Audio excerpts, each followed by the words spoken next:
manilalandava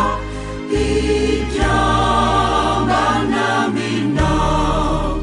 tsy afaka ampoiko ny fanilinanao oneloneny foko olapanao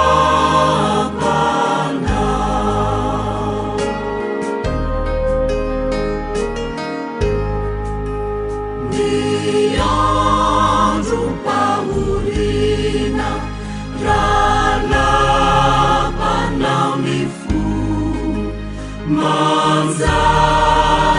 fitahina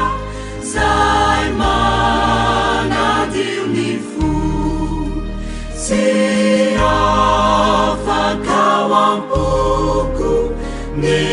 fanilinanao onenoneny foko olapanao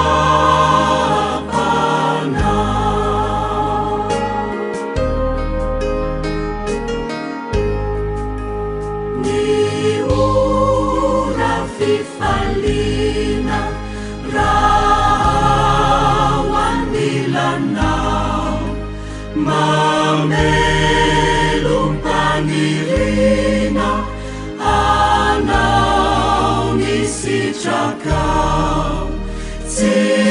afaka ampoko ny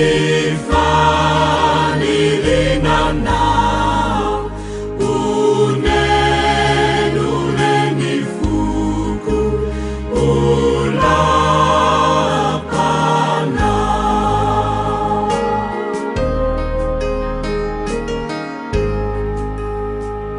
olao ny fahotako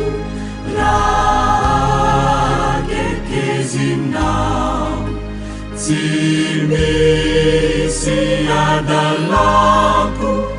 izay tsy afaka ampoko ny fanilinanao onenoneny foko olapanao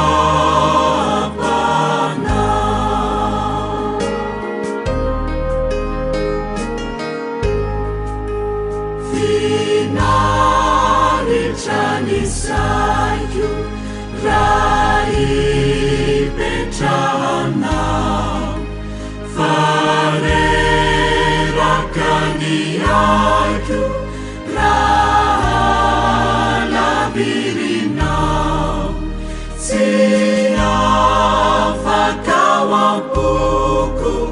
ny